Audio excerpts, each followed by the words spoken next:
నా పేరు Hasan gold Smith. నా ప్రశ్న సిరాజుల్ రెహమాన్ గారికి. దేవుడు ఒక్కడే అని చాలా గొప్పగా చెప్పారు. ఇదే విషయాన్ని మేము ఇతరులకు చెప్పుకుంటే వారు శాపనార్థాలు పెట్టసాగారు. సోదరుడు హసన్ గారు ప్రశ్నించారు, మరి దేవుడు ఒక్కడే అనే సందేశాన్ని మేము ఇతరులకు అందజేస్తే వారు మమ్మల్ని శాపనార్థాలు పెడుతున్నారు అని అడుగుతున్నారు.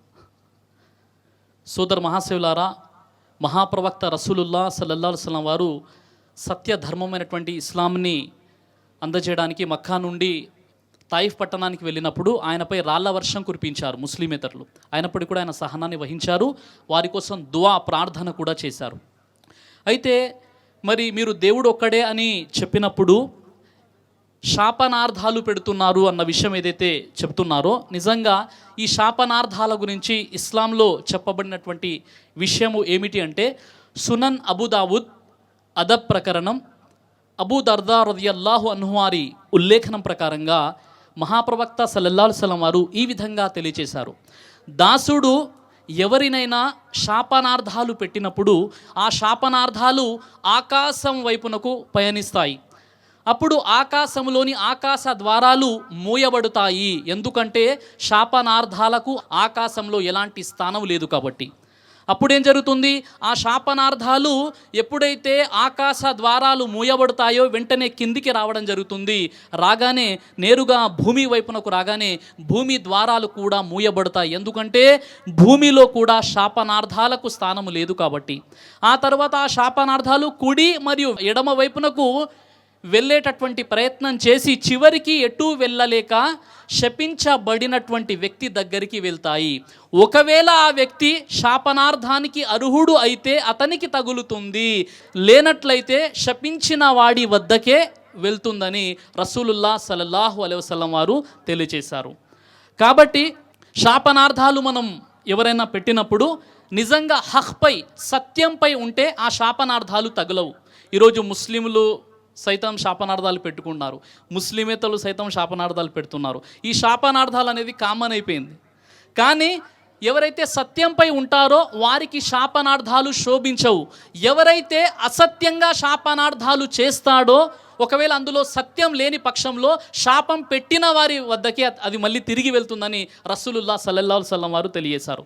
అయితే సోదర మహాశివులారా, మరి సునన్ అబూ దావుద్లోని హజరత్ సమురా బిన్ జుందుబ్ రదియల్లాహు అన్హు వారి ఉల్లేఖనము ప్రకారముగా రసూలుల్లాహ్ సల్లల్లాహు అలైహి వసల్లం వారు ఏమని సెలవిచ్చారు అంటే, విశ్వాసి అయినటువంటి వాడు శాపనార్థాలు పెట్టకూడదు, అల్లా యొక్క శాపం ఇతనిపై విరుచుకు పడుగాక అని శపించరాదు, అలాగే అగ్నితో శిక్షించబడుగాక అని ఈ విధంగా శపించరాదు అని రసూలుల్లాహ్ సల్లల్లాహు అలైహి వసల్లం వారు తెలియజేశారు. అదేవిధంగా సహీ ముస్లింలోని కితాబుల్ బిర్ ప్రకారంగా హజరత్ అబూ హురైరా రదియల్లాహు అన్హు వారి ఉల్లేఖనం ప్రకారంగా మహాప్రవక్త సల్లల్లాహు అలైహి వసల్లం వారు ఈ విధంగా తెలియజేశారు, సత్యం చెప్పేవాడు శాపనార్థాలను పెట్టకూడదు, ఇది విశ్వాసికి శోభించదు అని తెలియచేయడం జరిగింది. అయితే కొన్ని సందర్భాలలో తప్పనిసరి పరిస్థితుల్లో శాపనార్థాలు పెట్టవచ్చు. కానీ ఎవరైతే అసత్యంపై శాపనార్థాలు పెడతారో, అంటే అతని వద్ద సత్యం ఉండదు అయినప్పటికీ అతడు శాపనార్థాలు పెడతాడో, అలాంటి సందర్భంలో ఎవరైతే శాపనార్థాలు పెడతారో వారి వైపునకే అది వెళ్తుందని రసూలుల్లాహ్ సల్లల్లాహు అలైహి వసల్లం వారు తెలియజేశారు. మరో విషయం ఏమిటంటే, ప్రవక్త ముహమ్మద్ సల్లల్లాహు అలైహి వసల్లం తెలియజేశారు, పీడితునికి మరియు అల్లాహకు మధ్య ఎలాంటి అడ్డుగోడ ఉండదు అని రసూలుల్లాహ్ సల్లల్లాహు అలైహి వసల్లం చెప్పారు.